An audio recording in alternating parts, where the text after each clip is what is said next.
होते हैं कुछ लोग जो कम उम्र में ही ज़िंदगी को समझ जाते हैं। होते हैं कुछ लोग जो कम उम्र में ही इतने सुलझे हुए होते हैं कि उन्हें पता होता है कि किसके साथ नफरत करना है, किसके साथ रिश्ता निभाना है और कैसे अपने आप में ही अपने आप के लिए फ़ायदे को ढूंढना है। लेकिन ये जो सुलझे हुए इंसान लोग कम उम्र में, उन्हें लगता है कि ये बहुत ज़्यादा ओवर कॉन्फिडेंट है और इसी के चलते हुए कभी कभी ये लोग ऐसा फैसला कर जाते हैं जिससे इनकी ज़िंदगी तो बर्बाद होती है, इनके साथ साथ जुड़े हुए उनकी भी ज़िंदगी बर्बाद होती है। और कहीं ना कहीं हम बात कर रहे हैं आद्या की, क्योंकि आद्या को यह लगता है कि वो बहुत समझदार है और वो जो भी सोच रही है बहुत सही सोच रही है, उसके सारे फैसले सही है। तभी तो देखिए ना कि वो माँ बाप में ही दरार लेकर आज कहीं और जाकर अपनी मौत की खबर को फैला रही है। तो ये कहना गलत नहीं होगा कि आद्या ने बेशक ही खुद को सुलझ लिया होगा और बहुत समझदार होगी, बहुत ही चालाक होगी, बहुत ही चतुर होगी और उसे रिश्तों की परख बेशक ही होगी। लेकिन उसे शायद जो चीज़ समझ में नहीं आ रही है वो है रिश्तों की कीमत, क्योंकि अभी नहीं, उसे बाद में पता चलेगा कि माँ बाप यदि साथ में उसके साथ होते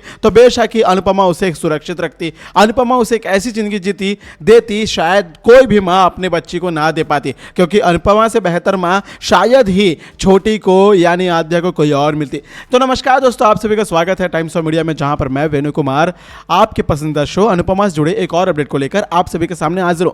बेशक की बात करें आज के एपिसोड की तो इससे भी बड़ा एपिसोड होने वाला आने वाला एपिसोड, क्योंकि वनराज का ये जो तमाशा है ना, ये आए दिन बढ़ता ही जा रहा है। वनराज आद्या के बात को लेकर भी तमाशा कर रहा है। बेशक आप लोग सोच रहे होंगे भला वनराज का आद्या के साथ क्या कनेक्शन है। तो दोस्तों अचानक ही अनुज को अपने आशा भवन के गेट के बाहर आद्या नजर आती है, आद्या को पकड़ने के लिए जाता है। आद्या को अपने, या फिर यूं कहें कि आद्या जैसी उसे एक लड़की दिखाई देती है और हूबहू आद्या के होने के कारण वो आद्या के पास जाता है, उसे हक करने की कोशिश करता है और उसे पकड़कर जकड़ लेता है ताकि अब उसकी आद्या ना उसे छोड़कर कहीं ना चल जाए।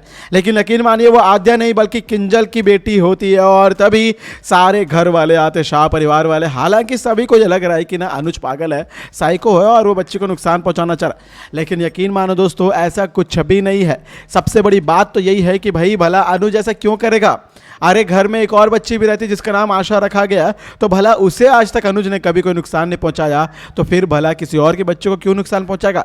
अरे कान्हा के नाम से इतने दिनों से राधा कृष्ण के प्रेम मंदिर में रह रहा था, लेकिन आज तक क्या कभी किसी ने कान्हा के नाम के बारे में, अनुज के बारे में कोई रिपोर्ट सुनी है क्या? बेशक ही नहीं। तो फिर भला आज ऐसा बदसलूकी अनुज के साथ ही क्यों हो रहा है? इसीलिए अनुज ना कभी किसी साथ नहीं करता, लेकिन वनराज को तो मौके की तलाश है और जब मौका मिला यहाँ पे अनुज के खिलाफ तो वनराज ने तुरंत ही मौके पर चौका मार दिया। सभी के सामने वनराज ने अनुज का फिर से मजाक बना दिया। पहले तो वह अनुज को पकड़ता है, मारता है, जबरदस्ती करता है, बेटी को छुड़ाने की कोशिश करता है। हालांकि अनुज इसलिए पकड़ा हुआ क्योंकि उसे उसकी आदत लगती है, लेकिन यकीन मानिए अनुज बिल्कुल भी उस बच्ची को हर्ट नहीं करना चाह रहा है या फिर उसे हार्म नहीं करना चाह रहा है। लेकिन सारे घर वाले इतना बखेड़ा बना देते हैं कि अनुज भी डर जाता है, इसलिए अनुज रोने लगता है, अजीब टाइप से बिहेव करने लगता है और तभी शायद वनराज आता है और अनुज को धड़ाधड़ मारने लगता है। और तो और दोस्तों, आने वाले एपिसोड में यही नहीं बल्कि अनुपमा भी एक बहुत बड़ा तमाशा करेगी। हालांकि अनुपमा वनराज के हर बात का तीखा जवाब जरूर देगी, पलटवार करेगी, लेकिन इन सभी के बीच में एक बहुत बड़ी बात यह है ना दोस्तों कि भाई कुछ भी कर लो, वनराज और अनुपमा की ये लड़ाइयाँ कभी खत्म नहीं होने वाली है। इनके बीच के कोई भी मुद्दे क्यों ना, कभी सागर का किस्सा, कभी मीनू का किस्सा, तो कभी अनुज का किस्सा, तो कभी घर वालों का किस्सा, कभी बापूजी का किस्सा, कभी मंदिर का किस्सा, कभी सोसाइटी का किस्सा, कभी प्रॉपर्टी टैक्स का किस्सा, बहुत सारे ऐसे किस्से जिनके बारे में शायद अनुज, वनराज और अनुपमा के बीच में ये लड़ाइयाँ होती ही रहेंगी। लेकिन सवाल सबसे बड़ा यह है ना दोस्तों कि क्यों आखिरकार वनराज हमेशा अनुपमा से नफरत करता है। लेकिन इस बार वनराज अनुपमा से नहीं, अनुज से भी नफरत कर रहा है, आशा भवन से भी नफरत कर रहा है। वो आशा भवन को तोड़ना चाहता है, जिसके लिए वो मौके की तलाश में। और जब अनुज को ऐसे लगता है कि आद्या आई है और आद्या के नाम पे तमाशा चल रहा है, तो वनराज इस बात का फायदा उठाकर अनुज को मारकर एक बार फिर से साइको बोलता है। जहां पर अनुपमा आती है, वनराज का मुंह चुप कराती है।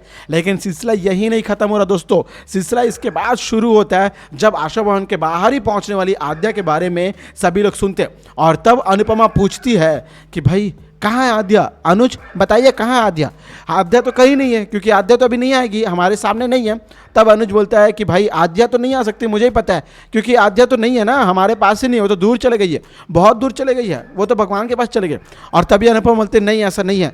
तब अनुज बोलता है कि तुम चुप करो अनुपमा, ये जो कुछ भी हुआ तुम्हारे कारण हुआ है, मेरी बेटी आज मुझसे दूर है तो उसकी वजह तुम हो। यानी कुल मिलाकर एक बहुत बड़ा संगीन आरोप लग चुका अनुपमा के ऊपर, और बेचारे वनराज के सामने ये चीज़ें नहीं होनी थी, क्योंकि वनराज तो पहले से मौके की तलाश में। और जब यहाँ पे सभी को पता चला कि भाई अनुज अपनी बेटी को खोकर यहाँ पे आया और अनुज की जो हालत है वो आद्या के चले जाने के कारण है, तो अब अनुज को और भी ज़्यादा कमज़ोर किया जा सकता है, या फिर यूँ कहें कि अनुज और अनुपमा के बीच में दरार लाने के लिए वनराज को सिर्फ यही कड़ी की ज़रूरत थी, जो कड़ी खुद आज अनुज ने दे दी। और इतने दिनों से वनराज ये सोच ही रहा था कि भाई अनुज की हालत कैसे हुई है। अनुज इतना बड़ा दी कपाड़िया बिजनेसमैन से इतना सड़क छाप भिखारी कैसे बन गया, ये चीज़ों को वनराज सोच ही रहा था। लेकिन आज वनराज के सामने इन सवालों का जवाब आ गया, और अनुज की हालत कैसे हुई है वो जवाब है आद्या। आद्या दूर को हुई है अनुज से, वो सवाल का जवाब है अनुपमा। यानी कुछ भी हो जाए, गोल घुमाकर अनुपमा के ऊपर ही बातें आनी है, अनुपमा के ऊपर ही आरोप लगने हैं, अनुपमा को ही दोषी ठहराना है। और बेचारी अनुपमा अब बोलेगी तो क्या बोलेगी, क्योंकि वनराज होता तो शायद अनुपमा लड़ लेती, दुनिया का कोई और आदमी होता तो वनराज के सामने या किसी के सामने भी अनुपमा अपनी चीखें चिल्ला देती, अपनी बात रखती, अपना पक्ष रखती। लेकिन आज जब अनुज ने ही, अपने अनुज ने, उसके अनुज ने ही अनुपमा को इतना बड़ा दोषी ठहरा दिया, तो फिर भला अनुपमा किसे कैसे जवाब देगी। क्योंकि दोस्तों यकीन मानो, आपको पता है कि अनुपमा पूरी दुनिया में किसे भी जवाब दे सकती है पलटकर, लेकिन अनुज को नहीं। अनुज से वो इतना प्यार जो करती है, अनुज को भी पता है कि अनुपमा उसे कुछ नहीं बोलेगी, लेकिन आज अनुज बेटी के प्यार में इतना पागल हो चुका है कि उसने अनुपमा के ऊपर आरोप लगा दिया।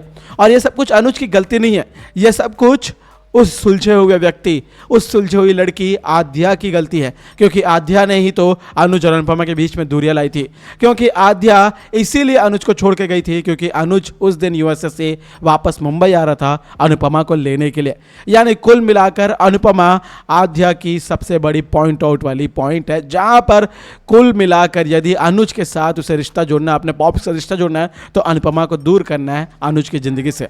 हालांकि पहले तो छोटी ने आद्या ने कोशिश की थी, लेकिन जब वो कोशिश कामयाब ना हो पाई तो उसके बाद आद्या ने खुद को मारने का ही इतना बड़ा पैगाम फैला दिया।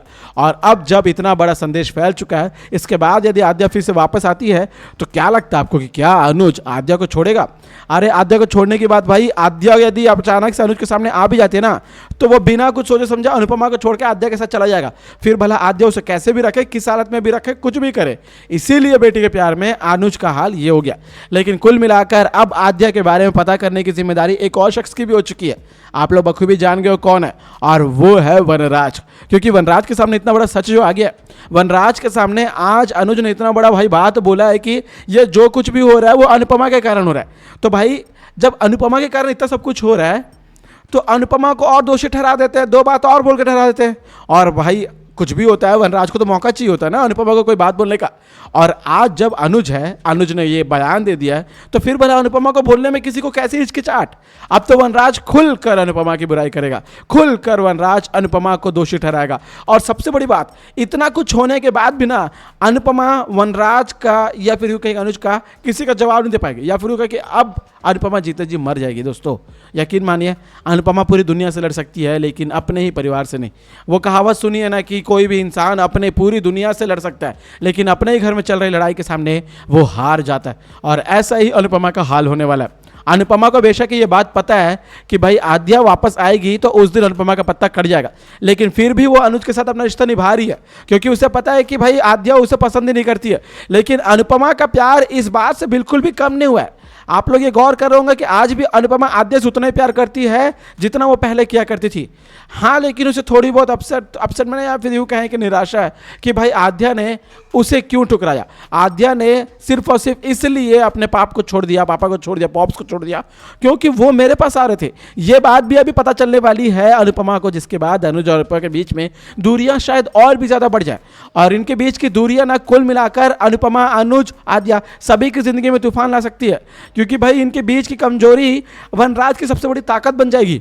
क्योंकि वनराज बखूबी ये जान चुका है कि भाई अनुपमा और अनुज को तोड़ना है तो इनके बीच की कमजोरी को ढूंढो, और आज तो इन दोनों ने खुद अपनी कमजोरी दे दी। शाह परिवार में जाकर इतना बड़ा तमाशा हो रहा था, वहां पे जाके अनुज ने इतना बड़ा स्टेटमेंट दे दिया, तो सोचो वनराज स्टेटमेंट को पढ़कर क्या क्या करेगा।